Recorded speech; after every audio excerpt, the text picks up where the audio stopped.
മാതാവിൻ്റെ സ്നേഹമേ ദുനിയാവിൽ മറന്നിടുമോ മാനവനായുസ്സിൽ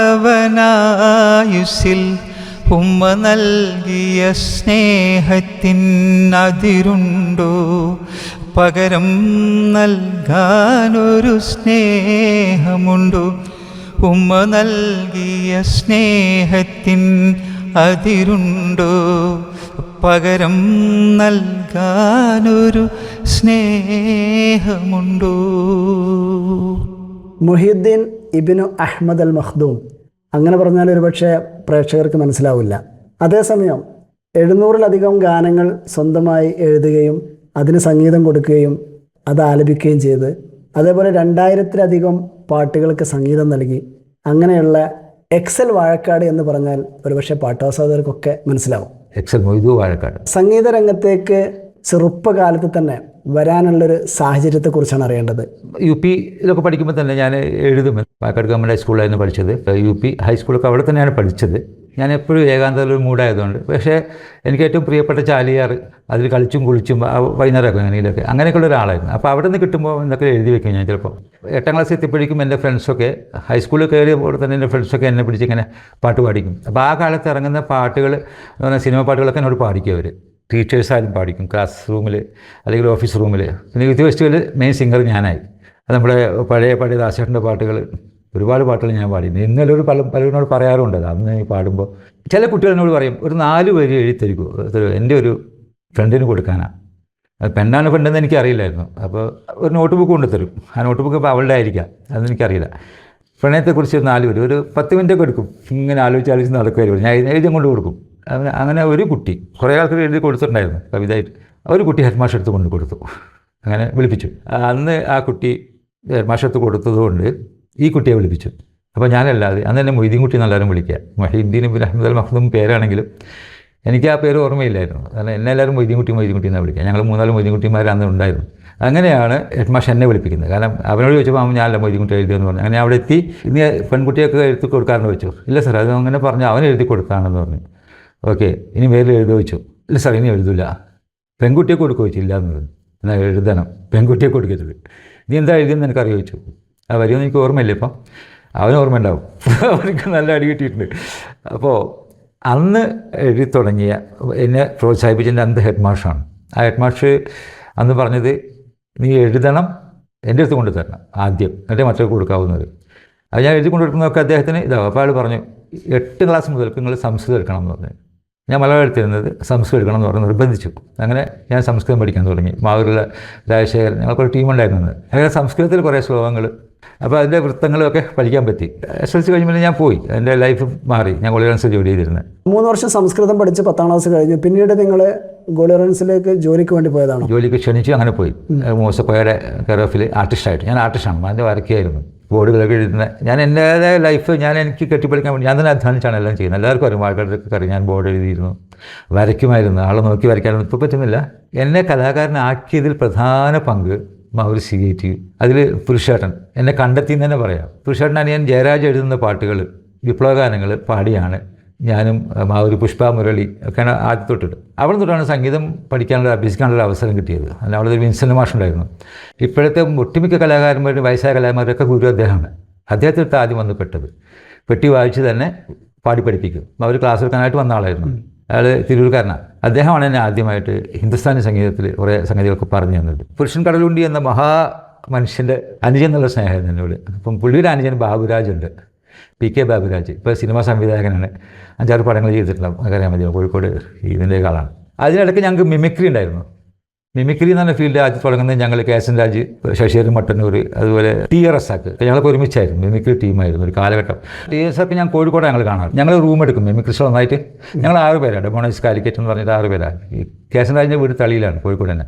അപ്പോൾ ഞങ്ങൾ ഒരുമിച്ചാണ് ഇതെല്ലാം ചെയ്യുന്നത്. അപ്പോൾ ഞങ്ങൾ എന്ത് ചെയ്യും, ഫിലിം കണ്ടിട്ടോ അല്ലെങ്കിൽ എക്സിബിഷൻ ഹാളിൽ പോയിട്ട് ചെറിയ കുരുവികൾ പക്ഷികളുടെയൊക്കെ ശബ്ദങ്ങൾ പോയി പേടിച്ച് പഠിക്കാൻ പലതിലും പോകും. അങ്ങനെ അവിടുന്ന് പ്രാക്ടീസ് ചെയ്യും, അല്ലൊരു ഐഡിയ ഇടും. അപ്പോൾ ഞങ്ങൾ 6 പേര് ഒരുമിച്ച് 6 മൈക്ക് വെച്ചിട്ട് ഞങ്ങൾ മിമിക്രി നടത്തിയിട്ടുണ്ട്. പയ്യന്നൂർ കോളേജിലൊക്കെ ഞാനും PK ബാബുരാജ്, മാവൂർ വിജയൻ. കലാപരമായിട്ട് ഞങ്ങൾ ഒരുമിച്ച് ഒരു ഫീൽഡായിട്ടുണ്ടായിരുന്നു. നാടകങ്ങൾ അഭിനയിക്കും. മാവൂർ ഗോളിയൻസിൻ്റെ റെക്രേഷൻ ക്ലബ്ബിൽ, സ്റ്റാഫ് ക്ലബ്ബിലൊക്കെ ഞങ്ങൾ പ്രോഗ്രാം അവതരിപ്പിച്ചിട്ടുണ്ട്. ഇഷ്ടംപോലെ നാടകങ്ങളും. പിന്നെ പുരുഷൻ കടലുണ്ടി അദ്ദേഹത്തിൻ്റെ ആയാലും മറക്കാൻ പറ്റാത്ത ഒരാൾ ഹസൻ കൊടിയത്തൂർ എന്ന് പറഞ്ഞ് മരിച്ചുപോയി. അദ്ദേഹത്തിന് കൂടെയൊക്കെ അഭിനയിക്കാൻ പറ്റി. പിന്നെ അതിൽ ഏറ്റവും എടുത്തു പറയേണ്ട, എനിക്ക് മിമിക്രിയും മോണോ ആക്റ്റൊക്കെ കാണിച്ചു തന്ന ഒരാളുണ്ട്.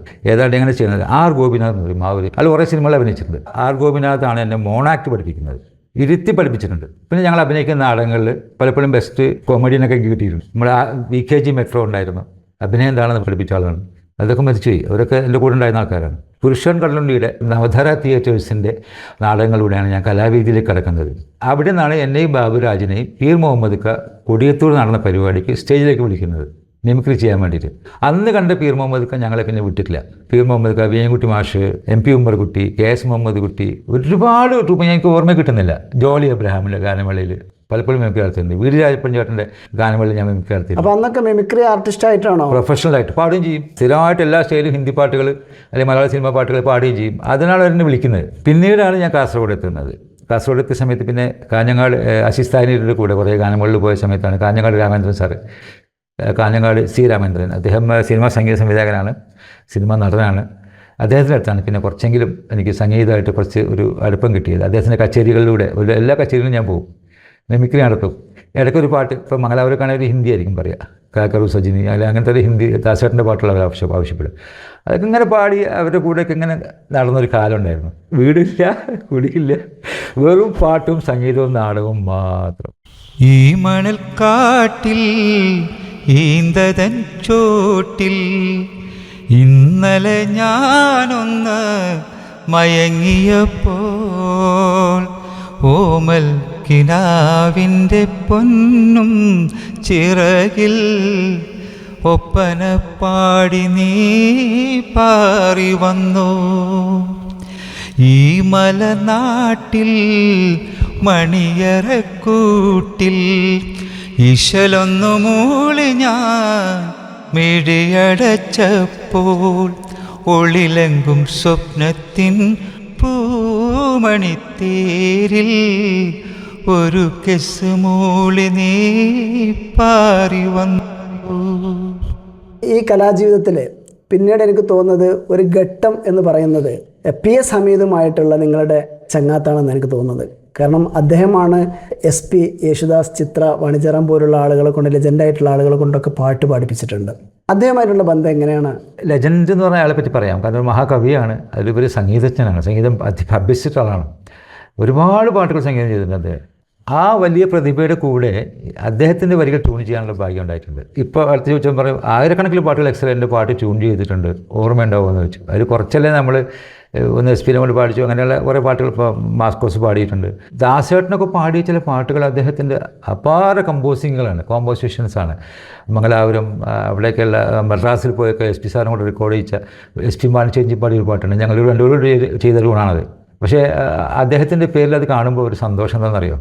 കാരണം ഒരു കാലഘട്ടം 8-10 വർഷം ഞാനവിടെ താമസിച്ചിരുന്നു. അപ്പോഴൊക്കെ എന്നെ ഏറ്റവും കൂടുതൽ ഇൻസ്പയർ ചെയ്ത്, കാരണം എൻ്റെ വരികൾ, എനിക്ക് വരി എഴുതാൻ, പാട്ടായിട്ട് എഴുതാനുള്ള, കവിതയിൽ നിന്ന് പാട്ടിലേക്കൊരു മാറ്റമുണ്ട്. ചെറിയ പാട്ട് കവിത തന്നെയാണ്, എങ്കിലും അങ്ങനെ ഒരു മാറ്റം, മാപ്പിളപ്പാട്ടിൻ്റെ ഒരു ഇതിലേക്ക് ഞാൻ തിരിക്കുന്നത് ശരിക്കും നമ്മുടെ PS ഹമീദ് എന്ന മഹാകവിയുടെ ഒരു ഹെൽപ്പ് കൊണ്ട് തന്നെയാണ്. എൻ്റെ പാട്ടുകളിലൊക്കെ തന്നെ അദ്ദേഹത്തിൻ്റെ ശൈലിയൊക്കെ കടന്നു വരും. കാരണം പുള്ളി എന്നെ പഠിപ്പിച്ചതാണ്. കവി കുടുംബമാണ് അദ്ദേഹത്തിൻ്റെ. T. ഉബൈദ് സാഹിബിനെ അറിയാൻ മതി, കാസർഗോഡ്. അദ്ദേഹത്തിൻ്റെ പേരക്കുട്ടിയാണ്. ഇദ്ദേഹത്തിൻ്റെ ബാപ്പ തന്നെ പാട്ട് എഴുതുകയും പാടുകയും ചെയ്യുന്ന ഒരാളായിരുന്നു, പെട്ടിയൊക്കെ വായിക്കും. അങ്ങനെ ആ കുടുംബത്തിൽ നിന്ന് വന്ന ആളാണ്. എനിക്കാണ് ഒരു പാരമ്പര്യമില്ല. അങ്ങനെ പാരമ്പര്യമുള്ള വലിയൊരു ലെജൻഡിൻ്റെ കൂടെ 10 വർഷം ഇപ്പോഴും ഞങ്ങൾ ഒരുപോലെയാണ്. ഞാൻ എന്ത് എഴുതിയാലും അയച്ചു കൊടുക്കും, കറക്ഷൻ പറഞ്ഞു തരും. ഒരക്ഷരം എടുത്ത് ഇങ്ങോട്ട് വയ്ക്കുക, ഇതെടുത്ത് ഇങ്ങോട്ട് വയ്ക്കുന്ന പറയും, ഓക്കെ ആണെന്ന് പറയും. അതാണ് അദ്ദേഹം. അവന് ചില പദങ്ങളൊക്കെ പറഞ്ഞു തരും ചിലപ്പോൾ. അങ്ങനെയുള്ളൊരു സഹോദരതുല്യനായ ഒരു വലിയ ലെജൻഡിൻ്റെ കൂടെ 8-10 വർഷം വർക്ക് ചെയ്തത്. അദ്ദേഹത്തിൻ്റെ ലവ്ലി മൈക്സ് ഇപ്പോഴുണ്ടത്. ലവ്ലി മൈക്സിൽ എന്നിട്ട് ഉച്ചയ്ക്ക് ചന്ദ്രിക വീക്കിലി എടുത്ത് നോക്കുമ്പോൾ അതിനകത്ത് ഒരു കവിത ഉണ്ട്, PS ഹമീദ്. ആ കവിത ഞാനിങ്ങനെ മറിച്ച് നോക്കിയപ്പോൾ ഞാൻ ട്യൂൺ ചെയ്യാൻ ശ്രമിച്ചു. ഞാൻ ചോദിച്ചൊന്നുമില്ല, ഞാൻ ട്യൂൺ അടുത്തിരിക്കുന്നുണ്ട്, കാശിലിരിക്കുന്നുണ്ട് പുള്ളി. അപ്പോഴാണ് ഞാൻ പറഞ്ഞത്, ഇങ്ങനെ ഞാൻ ട്യൂൺ ചെയ്ത് നോക്കട്ടെ എന്ന് വെച്ചു. ഓക്കെ. നിലാവിന്ന ശീത മോളുമാമുല്ല മെനിയാമ്പി പഞ്ചികയിൽ പൊന്നിശ്ചലായി ഈണമായി വീണലിയാൻ രാവും പകലും നീ കാണും കിനാവിലെ പൂമാരൻ ഇതാ വരുന്നു. സദീ സൗഭാഗ്യവതി സൗഭാഗ്യവതി നിലാവിന്ന ശീതമൂളുമാമുല്ല മെനിയാമ്പി പഞ്ചികയിൽ പൊന്നിശലായി ഈണമായി വീണലിയാൻ രാവും പകലും നീ കാണും കിനാവിലെ പൂമാരൻ ഇതാ വരുന്നു സദീ സൗഭാഗ്യവതി സൗഭാഗ്യവതി. ആക്ച്വലി അത് കവിതയാണ്. അത് ഞാൻ കുറേ കട്ട് ചെയ്തിട്ടുണ്ട് വരികൾ. പുള്ളിയുടെ നിലാവിന്ന ശീതം മൂലമാ മുല്ലയാ മേനിയാം എന്നൊക്കെ പറഞ്ഞിട്ട് പുള്ളി എഴുതിയിട്ട് ഒരു വേറെ സ്റ്റൈലിൽ എഴുതിയിരുന്നത്. അത് പുള്ളി പിന്നെ കറക്റ്റ് ചെയ്തതെന്നാണ്. അപ്പോൾ ഞാൻ പറയുന്ന അടുത്ത വരികളൊന്ന് സാർ ട്യൂൺ ചെയ്തതെന്ന് പറഞ്ഞു. പുള്ളി പറഞ്ഞു, ചക്കരത്തേൻ മാവിലേ ഒടിഞ്ഞൊരു ചില്ലയിൽ ചിറകുകളൊടിഞ്ഞൊരാൺകിളി ചിലച്ചപ്പോൾ തക്കാളി പെണ്ണേ നിൻ കണ്ണ് നനഞ്ഞില്ലേ. അത്രയ്ക്ക് മനോഹരമായ അദ്ദേഹത്തിൻ്റെ ഭാഗങ്ങൾ എനിക്ക് പറഞ്ഞു തന്നു. അപ്പോൾ അതിലേക്ക് ആഡ് ചെയ്യാൻ എളുപ്പമായി. അതുകൊണ്ട് എൻ്റെ പാട്ടുകൾ, പി സാറിൻ്റെ പാട്ടുകളായാലും ഞങ്ങൾ രണ്ടുപേരും പേര് വെക്കുകയാണെങ്കിൽ ചിലപ്പോൾ അവരുടെ പേര് വെക്കും, അല്ലെങ്കിൽ എൻ്റെ പേര് വെക്കും. പലർക്കും ആ സംശയമുണ്ട് ഇപ്പോഴും. SP സാറും വാണിച്ചേച്ചും പാടിയ മഴവിൽ വർണ്ണം ചേർന്നലിഞ്ഞൊരഴകിൻ തേൻ മലരേ, അങ്ങനെ ഒരു സാധനമുണ്ട് SP സാർ പാടിയത്. അതിൽ പല്ലവി ഞാൻ ചെയ്ത അലുവലി മുപ്പത് ചെയ്ത് അങ്ങനെയാണ് അതിൻ്റെ കണക്കുകൾ അങ്ങനെ വരിക. അപ്പോൾ ഞാൻ പുള്ളിയുടെ പേര് വെക്കാൻ ഞാൻ തന്നെ പറഞ്ഞിട്ടാണ് പുള്ളി വെച്ചത്. എൻ്റെ പേര് വെക്കൽ ഞാൻ ഗൾഫിലാണ് ഉള്ളത്, എൻ്റെ അഡ്രസ്സ് ഇല്ല. PS ഹമീദ് സാഹിബിൻ്റെ 1980കളിൽ എൻ്റെ ഒരു ഡയറിക്കകത്ത് എഴുതി തന്ന കുറേ പാട്ടുകൾ ഞാൻ അടുത്ത കാലത്ത് ട്യൂൺ ചെയ്ത് റെക്കോർഡ് ചെയ്ത് വിട്ടിട്ടുണ്ട്. കാരണം അദ്ദേഹം അങ്ങനെ എഴുതി തരും എനിക്ക് ഒരുപാട് പാട്ടുകൾ. ഞാൻ സ്റ്റേജിലൊക്കെ പോകുമ്പോൾ എനിക്ക് സ്റ്റേജിൽ പാടാൻ വേണ്ടിയിട്ട് എക്സൽ വാ നമുക്ക് എക്സലിനെ വിളിക്കുക. അദ്ദേഹം എഴുതി തന്ന എൻ്റെ ഡയറിയിൽ എഴുതി തന്ന പാട്ടുകൾ ഇന്ന് ഞാൻ സൂക്ഷിച്ച് വെച്ചിട്ടുണ്ട്. ആലം പടച്ചുള്ള റബ്ബ് എന്നും അഖിലം ഭരിക്കുന്ന ഹുബ്ബ്, ആനന്ദമജ്ഞാതം അത്ഭുതമാം ആലിമുൽ ഗൈബായ റബ്ബ്. അതുപോലെ മറ്റൊരു പാട്ട്, നൂറ് നൂറ് മുല്ലമാലയണിഞ്ഞു ചമഞ്ഞ്, നൂറ് നൂറ് മുന്തിരി മോഹമലിഞ്ഞുലഞ്ഞ്. അങ്ങനെ PS ഹമീദിൻ്റെ ഗാനങ്ങൾ ഒരുപാട് ട്യൂൺ ചെയ്യാനുള്ള ഭാഗ്യം ഉണ്ടായിരുന്നു. ഞാൻ നേരത്തെ പറഞ്ഞായിരുന്നു. ഇപ്പോഴും അതെ, ഇപ്പോഴും പാട്ടുകൾ എഴുതി അയച്ചു തരും, ഞാൻ ട്യൂൺ ചെയ്ത് വിടാറുണ്ട്. അദ്ദേഹം തന്നെ ട്യൂൺ ചെയ്യും. 86 വരെയാണ് ഞാൻ കാസർഗോഡ് ഉണ്ടായിരുന്നത്. 1986 ഞാൻ പ്രവാസിയായിരുന്നു, സൗദി അറേബ്യയിലേക്ക് പോയി. അപ്പോൾ അവിടെ നിന്ന് എൻ്റെ കലാജീവിതം അവസാനിച്ചു ഞാൻ വിചാരിച്ചത്. പക്ഷേ 2-3 വർഷം കൂടിയപ്പോൾ തന്നെ ഞാൻ വന്നിട്ട് റെക്കോർഡ് ചെയ്യാൻ തുടങ്ങി. PS-ൻ്റെ മനോഹരമായ ഒരു വരി ഞാൻ കമ്പോസ് ചെയ്തത്. അന്നറേബ്യ മരുഭൂവിൽ ആമിന ബീവിക്കാരോമൽ പിറന്നു, അനന്തരം വാനവും ഭൂമിയുമൊന്നായി. സൗദി അറേബ്യയിൽ അൽക്കസീം എന്ന് പറഞ്ഞ സ്ഥലത്താണ് ഞാൻ എത്തിപ്പെട്ടത്. അവിടെ നിന്നും കലാവിധി ഞാൻ വിട്ടില്ല. കാരണം എൻ്റെ വീട്ടിലൊരു കീബോർഡൊക്കെ വാങ്ങി എൻ്റെ റൂമിൽ വൈകിട്ട് പിള്ളേരൊക്കെ വന്നിരുന്നാൽ 10 മണി കഴിഞ്ഞാലും ചില ചെക്കന്മാരൊക്കെ വന്ന് നമ്മൾ കൂടെ ഇരുന്ന് സംസാരിക്കുകയും പാടുകയൊക്കെ ചെയ്യും. ഞാൻ അങ്ങനെ തകഴി സുരേഷ് എന്ന് പറഞ്ഞൊരു കൂട്ടുകാരുണ്ടായിരുന്നു. അദ്ദേഹം നല്ലൊരു കവിയാണ്, ജേർണലിസ്റ്റാണ്. അദ്ദേഹം എഴുതിയ കുറേ പാട്ടുകൾ ട്യൂൺ ചെയ്തു. അപ്പോൾ അതിപ്പോഴും സൂപ്പർ ഹിറ്റുകളാണ്. ഷാജൽ അടിവാരം ഇപ്പോൾ നാട്ടിലുണ്ട്. അദ്ദേഹം ഒരു സംഗീതജ്ഞനാണ്, നമ്മുടെ സുശാന്തിൻ്റെയൊക്കെ ക്ലാസ്മേറ്റ്. അപ്പോൾ അദ്ദേഹം എൻ്റെ കുറേ പാട്ട് ട്യൂൺ ചെയ്തിട്ടുണ്ട്. ഞാൻ അവിടെ നിന്ന് ഇസ്ലാമിക് ഗാനങ്ങൾ എഴുതുമായിരുന്നു, ഇസ്ലാഹി ഗാനങ്ങൾ.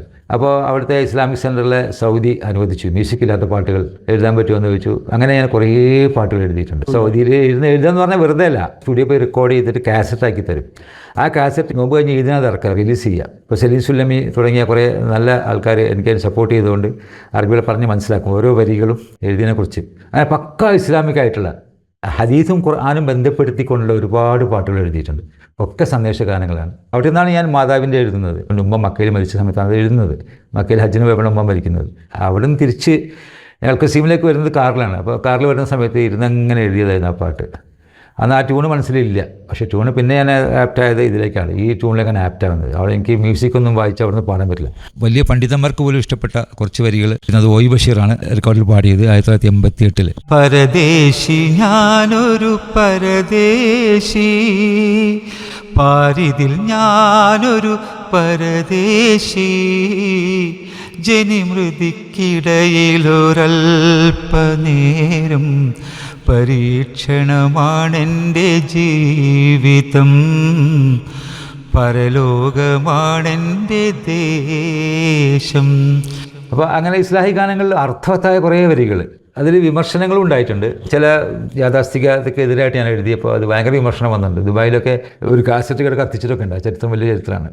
കാരണം ഒരു ഹദീസ് ഞാൻ ജനങ്ങളിൽ എത്തിച്ചു എന്നുള്ള എൻ്റെ പ്രശ്നം. ആ ഹദീസ് റസൂലുള്ളാഹി പറഞ്ഞത്, എന്നെ നിങ്ങൾ ആദരിച്ചേറിപ്പോകരുത്. ജൂത നസ്രാണികൾ വഴിപിഴക്കാനുണ്ടായ കാരണം അവരവരെ പ്രവാചകന്മാരെ ദൈവമാക്കി എന്നുള്ളതാണ്. ആ വിഷയമായിട്ട് ഞാൻ ഒരു പാട്ട് എഴുതി. ആദരവും ബഹുമാനവും പിന്നീട് അതൊക്കെ ആവാം, പക്ഷേ ആരാധനയിലേക്ക് എത്തരുത്. അള്ളാഹുവിൻ്റെ സ്ഥാനത്തേക്ക് കൊണ്ടുവന്നിട്ടുണ്ട്. ഒരു പല പാട്ടുകളും ഞാൻ കേട്ടിട്ടുണ്ട്. അപ്പോൾ എനിക്ക് തോന്നി, ഞാൻ പഠിച്ച അറിവ് വെച്ചിട്ട് എനിക്ക് മനസ്സിലാക്കാൻ പറ്റിയത്, അപ്പോൾ ഹദീസ് എനിക്ക് ഉദ്ധരിക്കാൻ പറ്റിയില്ലെങ്കിലും അതുമായി ബന്ധപ്പെട്ടൊരു സാധനം ഞാൻ എഴുതി. മദ്ഹ് പാടും കിളിയെ നബിയെ പുകഴ്ത്തി പാടും കിളിയെ, അമിതമായി വാഴ്ത്തരുതേ ശിർക്കിലേക്ക് അടുക്കരുതേ. മൗലിദ് പാടും കിളിയേ, മദ്ഹ് പാടും കിളിയേ. ഞാൻ എഴുതുന്ന പാട്ടുകളിൽ എനിക്ക് ഇഷ്ടപ്പെടുന്ന ഞാൻ എഴുതാറ്. അപ്പോൾ എന്നോട് കാഞ്ഞങ്ങാട് ശ്രീരാമേന്ദ്രൻ, അദ്ദേഹം എൻ്റെ ഗുരുവാണ്, അദ്ദേഹത്തിനോട് പറയും, ജനങ്ങൾക്ക് ഇഷ്ട പാട്ട് എഴുതണം, എന്നാലേ ജനങ്ങൾ ഇഷ്ടപ്പെടുകയുള്ളൂ. അവിടെയാണ് ഞാൻ ഫെയിലായത്. എനിക്കിഷ്ടപ്പെട്ട പാട്ട് എൻ്റെ ഇഷ്ടത്തിന് ഞാൻ ട്യൂൺ ചെയ്യും. എൻ്റെ ഒരു റൂട്ടുണ്ട്, ആ റൂട്ടിൽ ഞാൻ ട്യൂൺ ചെയ്യും, ഓർക്കസ്ട്ര ചെയ്ത് ചിലപ്പോൾ ഞാൻ റിലീസ് ചെയ്യും. ചില ആൾക്കാർക്ക് അതിന് കൊടുക്കും, കൊണ്ടുപോയിക്കൊള്ളും, നിങ്ങൾ പാടിക്കൊള്ളും. അങ്ങനെ എൻ്റെ ഗാനം പാടിയിട്ടുള്ള എം എ ഗഫൂർ ഒരുപാട് പാട്ടെടുത്ത് പാടിയിട്ടുണ്ട്. ഞാൻ മ്യൂസിക് ചെയ്ത് വെച്ച പാട്ടുകൾ അതൊക്കെ വളരെ ഹിറ്റാണ്. ഇസ്രാ മിറാജ് എന്ന പാട്ടിനെ കുറിച്ച് ഒരു വിമർശനമൊക്കെ വന്നിരുന്നു. അപ്പോൾ മിക്ക പാട്ടുകളിലും ഞാൻ കേട്ടിട്ടുള്ളത് ബുറാക്ക് തന്നെ ആകാശത്തേക്ക് പോയി എന്നുള്ളതാണ്. കേട്ടപ്പോൾ എനിക്ക് തോന്നുന്നത് കറക്റ്റ് ചെയ്യണം. കാരണം ഇത് ഹദീസിലും ഖുർആനിലൊക്കെ വന്നത് വേറെ രീതിയിലാണ്. ബുറാക്ക് ബൈത്തുൽ മുഖദ്ദസ് വരെ പോയി, പക്ഷെ അവിടെ നിന്ന് അങ്ങോട്ട് ജിബിൽ അലൈഹിസ്സലാമാണ് കൊണ്ടുപോകുന്നത്. ഒന്ന് കേണി പോലത്തെ സാധനത്ത് ഞാൻ കയറി നിന്നാണ് ഹദീസുള്ളത്. അപ്പോൾ അത് ഞാൻ എന്ത് ചെയ്തു, ആ വിഷയം എഴുതി കഴിഞ്ഞു. അത് അവസാനം അവർ ഇമാമായി നിസ്കരിച്ചത് വരെ മടങ്ങി വന്നിട്ട് അത് വലിയൊരു വിഷയമാണ് ആ പാട്ട്. എം എ ഗഫൂർ പാടി ഗംഭീരാക്കിയിട്ടുണ്ട്. ബുറാക്ക് കുതിച്ചു ഇസ്രാഇന്റെ രാവിൽ, ബൈത്തുൽ ഖുദ്സ് വരെയും ഭൗമാത്ഭുതയാത്ര ജിബ്രീൽ നയിച്ചു മിഅ്റാജിന്റെ രാവിൽ, ഇലാഹിന്റെ കൽപ്പന പോലെ ഭൗമാത്ഭുതയാത്ര. അപ്പോൾ ഇത് ഭൂമിയിലെ ഭൗമാത്ഭുത യാത്രയാണ് പറഞ്ഞിട്ടുള്ളത്. അപ്പോൾ അതിൻ്റെ പര്യായങ്ങളൊക്കെ ഉണ്ടാവുക, എങ്കിലും അവിടെ നിന്ന് അങ്ങോട്ടുള്ള വരികളിലാണ് അർത്ഥവത്തായ വിഷയങ്ങൾ വന്നിട്ടുള്ളത്. ഇപ്പോൾ സൗദി അറേബ്യ എന്ന് പറയുമ്പം എനിക്കറിയാവുന്നൊരു കാര്യമാണ്, അന്നത്തെ കാലത്ത് അവിടെ ഇത്തരം കലാപ്രവർത്തനങ്ങൾക്കൊക്കെ അത്രയും സ്ട്രിക്റ്റ് ആയിട്ടുള്ള വിലക്കുകളൊക്കെ ഉണ്ടായിരുന്നു. അപ്പോൾ ആ കാലത്ത് നിങ്ങൾ എങ്ങനെയാണ് നിങ്ങളുടെ കലാപ്രവർത്തനങ്ങൾ അത്രയും പരിപോഷിപ്പിച്ചെടുത്തത്? റൂമിൽ തന്നെ ഒരു കീബോർഡ് വെച്ചിട്ട് ഞങ്ങൾ രാത്രികൾ ഇങ്ങനെ കൂടും. ചിലപ്പോഴൊക്കെ പാട്ടുകൾ എഴുതും, കമ്പോസ് ചെയ്യും. നമ്മൾ സുരേഷ് തുടങ്ങിയ ഓരോ ആൾക്കാർ എഴുതി തന്നിരുന്ന പാട്ടുകൾ അതൊക്കെ ഞാൻ ട്യൂൺ ചെയ്യും. ട്യൂൺ ചെയ്തിട്ട് ഞാൻ തന്നെ പാടി വയ്ക്കും. അവിടെ അങ്ങനെ പാടുന്നവർ കുറച്ചുകൂടെ ഗംഭീരമായിട്ട് പാടുന്ന ആൾക്കാർ സിമിലെ കുറവാണ്. അപ്പോൾ നിങ്ങൾ ഈ പാട്ട് റൂമിൽ നിന്ന് തന്നെ പാടുമോ അല്ലെങ്കിൽ മറ്റെവിടെയെങ്കിലും പോയിട്ട്? അതാണ് എൻ്റെ രസം. പ്രവാസികളെ സന്തോഷിപ്പിക്കുന്ന ആളായിരുന്നു ഞാൻ. കാരണം പാട്ട് കൊണ്ട് സന്തോഷിപ്പിക്കുക. രാത്രി 10 മണിയായി ഞാൻ കട അടച്ചിട്ട് പോകും. അപ്പോഴേക്കും ഒരു 11 മണിയാകുമ്പോൾ എല്ലാവരും വരും. കാരണം ഒരുപാട് പ്രവാസികൾക്ക് അവരുടെ ദുഃഖവും ഒക്കെ മറക്കാൻ അതൊക്കെ നിലത്തവിടെ ഇരിക്കും. ഞാൻ പെട്ടി വായിച്ചിങ്ങനെ പാടും. പിന്നെ കീബോർഡ് വായിക്കുന്നത്, കീബോർഡ് വേഗം വിൽക്കേണ്ടി വന്നു. കാരണം മുത്തവന്മാർ കണ്ടു കഴിഞ്ഞാൽ പിടിച്ചുകൊണ്ട് പോകും. ഗിറ്റാർ പൊട്ടിച്ച് കളഞ്ഞിട്ടുണ്ട്. ഷാജൽ അടിവാരം എന്നൊരു കീബോർഡിസ്റ്റ്, മോഹൻലാൽ എന്ന് പറഞ്ഞൊരു പയ്യനുണ്ടായിരുന്നു, നന്നായിട്ട് തബല വായിക്കും. ഒരു തബലയൊക്കെ ഉണ്ട്, ഒക്കെ റൂമിൽ ഒളിച്ചു വെക്കില്ല. അങ്ങനെ ഞങ്ങൾ എന്ത് ചെയ്യും, അവിടേക്ക് ഇസ്തിറാഹ എന്ന് പറയും. നമ്മൾ ഇവിടുത്തെ റിസോർട്ട് പോലെയുള്ള ഇസ്തിറാഹകൾ വാടകയ്ക്ക് എടുക്കും. വാടക അറബികളുടെയാണത്. വാടകയ്ക്ക് അവരനുവദിക്കും. അത് അവിടെ എല്ലാ മാസവും ഞാൻ ഈ 27 വർഷം അവിടെ ഉണ്ടായിട്ട് എല്ലാ മാസവും ഞങ്ങൾ കൊടും തണുപ്പത്താണ് കൂടുതൽ. കൊടും തണുപ്പ് എന്നൊക്കെ അറിയാലോ, തണുപ്പ്, ഗൾഫിൽ തണുപ്പ്. അവിടെ ഞങ്ങൾ പുതിയ ഫിലിം ഇറങ്ങി കഴിഞ്ഞാൽ ആ പാട്ടുകൾ കാസറ്റ് വാങ്ങി പഠിക്കും. ഗൾഫ് ജീവിതത്തിൽ തന്നെ ഒരുപാട് പാട്ടുകൾക്ക് സംഗീതം നൽകി. അത് അവിടെയുള്ള എഴുത്തുകാരും നിങ്ങൾ എഴുതിയതും ചെയ്തു. ആ കാലഘട്ടത്തിൽ നാട്ടിൽ നിന്ന് പാട്ട് എഴുതിയിട്ട് ഇവിടെ അത് പ്രകാശനം ചെയ്യുന്ന രീതി ഉണ്ടായിരുന്നു. അത് ഞാൻ ചെയ്തിരുന്നതാണ്. ഞാൻ നാട്ടിൽ വെക്കേഷന് വരുമ്പോൾ ഇവിടെ ഞാൻ പറഞ്ഞില്ല, അബൂട്ടി മാഷ് അങ്ങനെയാണ് ഞാൻ പരിചയപ്പെടുന്നത്. അബൂട്ടി മാഷ് എടുത്ത് കൊണ്ടു കൊടുക്കും. അത് ട്യൂൺ ചെയ്തിട്ടേ കൊണ്ടു കൊടുക്കുക. ട്യൂൺ ചെയ്ത് വരികൾ എഴുതിയിട്ട് ചിലത് PS ചിലത് എൻ്റെ ആയിരിക്കും. അങ്ങനെയാണ് 3 ആൽബം ആ സമയത്ത് ചെയ്തിരുന്നു. 88 കാസറ്റുകൾ. ആ കാസറ്റുകൾ ഗൾഫിൽ മാത്രമാണ്. ഈ മണൽക്കാട്ടിലൊക്കെ ഗൾഫിൽ മാത്രമേ അന്ന് ഇറങ്ങിയിട്ടുള്ളായിരുന്നു. ഇവിടെ നിന്ന് ഇറങ്ങിയിട്ടേ ഇല്ലായിരുന്നു. മീഡിയ 1-ലൊക്കെ കൈരളിയിലൊക്കെ മത്സരത്തിലൊക്കെ എൻ്റെ പാട്ടുകൾ എടുത്തപ്പോൾ എനിക്ക് സന്തോഷം ഉണ്ടായിട്ടുണ്ട്. എല്ലാവരും പാടുന്നത് പഴയ മാപ്പിളപ്പാട്ടുകളാണ്.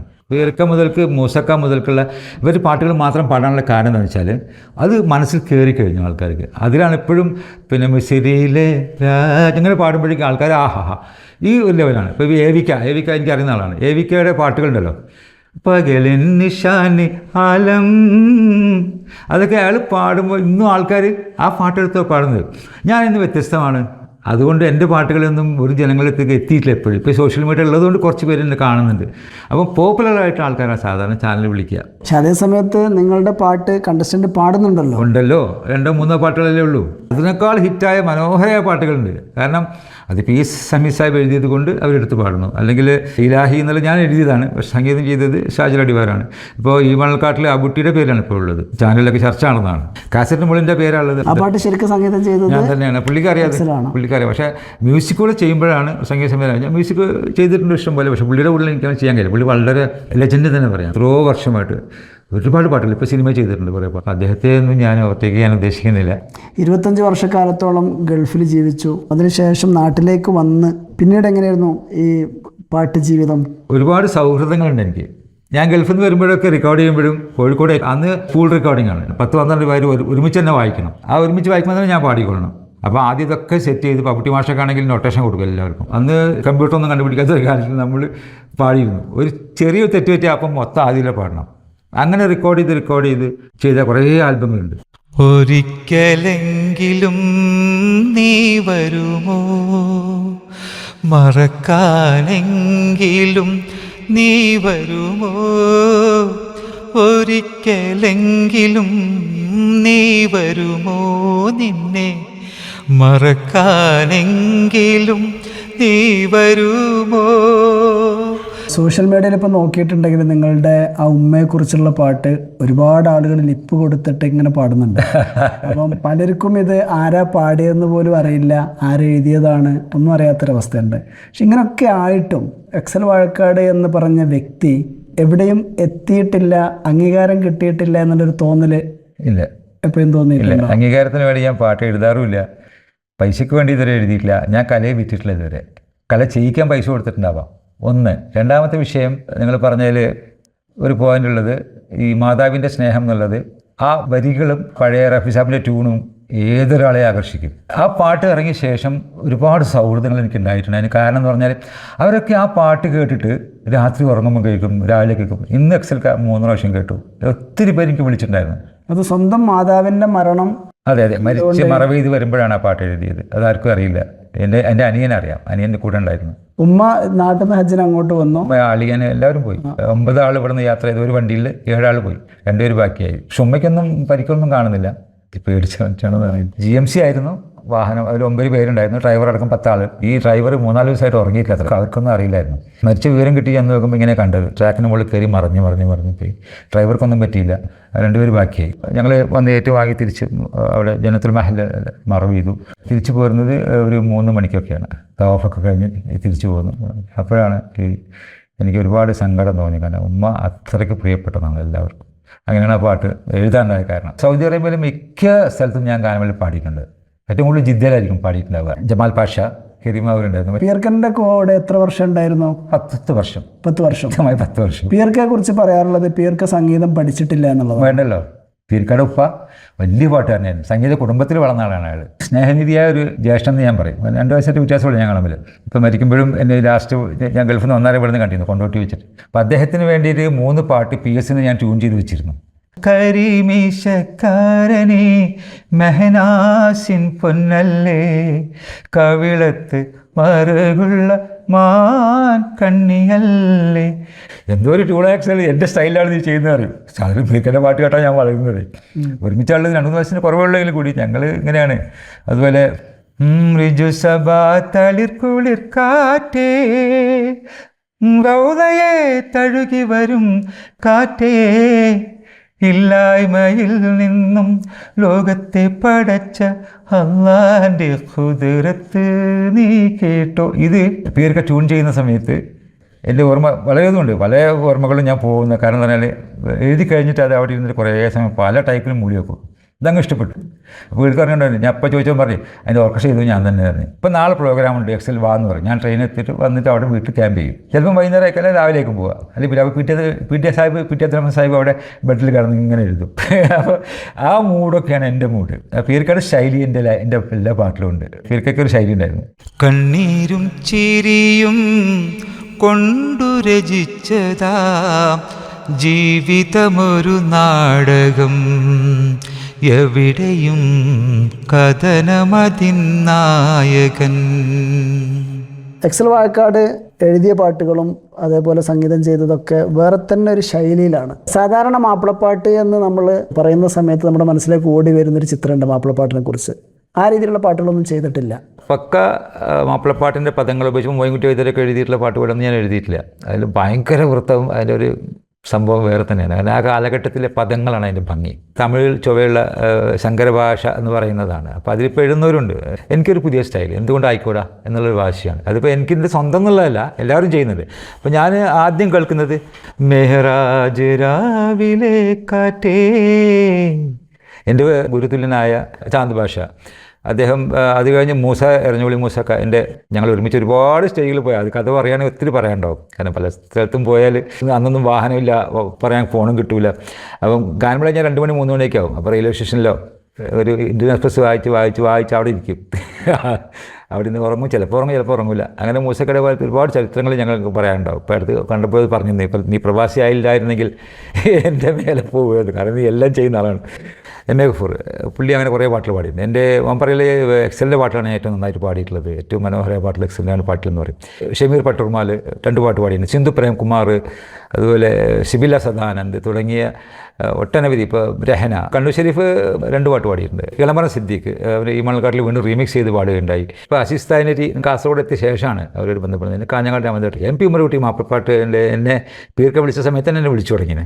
എത്ര സ്റ്റേജുകൾ. നമ്മൾ ഫിറോസ് ബാബു ഇല്ലേ, അവൻ ഞങ്ങൾക്ക് ഒരുമിച്ചുണ്ടായിരുന്നു. അവൻ ചെറിയ കുട്ടിയായിരുന്നു, അന്ന് തവല പഠിക്കുന്ന സമയമായിരുന്നു. അത് ഫൈസൽ വലറ്റിൽ എന്നെപ്പറ്റി ഒരുപാട് പ്രശംസിച്ച് പറയാറുണ്ട് ചാനലിലൊക്കെ. കാരണം പുള്ളിക്കറിയാം ഞാൻ പാട്ട് എഴുതാറുണ്ട്. ബാപ്പു വില്ലിപ്പറമ്പായാലും ബാപ്പു വാവാടായാലും ഒരുപാട് കവികൾ. എക്സൽ വാഴക്കാടിൻ്റെ വീട്ടിൽ വന്ന് സംസാരിക്കുന്ന സമയത്ത് എവിടെ എങ്ങനെ തുടങ്ങണമെന്നുള്ളൊരു ആശങ്ക എനിക്കുണ്ടായിരുന്നു. ഒരുപാട് അനുഭവങ്ങളുള്ള, അതേപോലെ തന്നെ ഒരുപാട് കാര്യങ്ങൾ പറയാനുള്ളൊരു വ്യക്തിയായിട്ടാണ് നമ്മുടെ സംസാരം തുടങ്ങിയപ്പോൾ എനിക്ക് ഫീൽ ചെയ്തത്. അതുകൊണ്ട് ഈ ഒരു സംഭാഷണം കുത്തും കോമയില്ലാതെ എന്തൊക്കെയോ പറഞ്ഞിട്ടുണ്ട്. എക്സൽ വാഴക്കാടിനെ കുറിച്ച് കേൾവിക്കാരാണ് ഇനി കൂടുതൽ മനസ്സിലാക്കേണ്ടത്.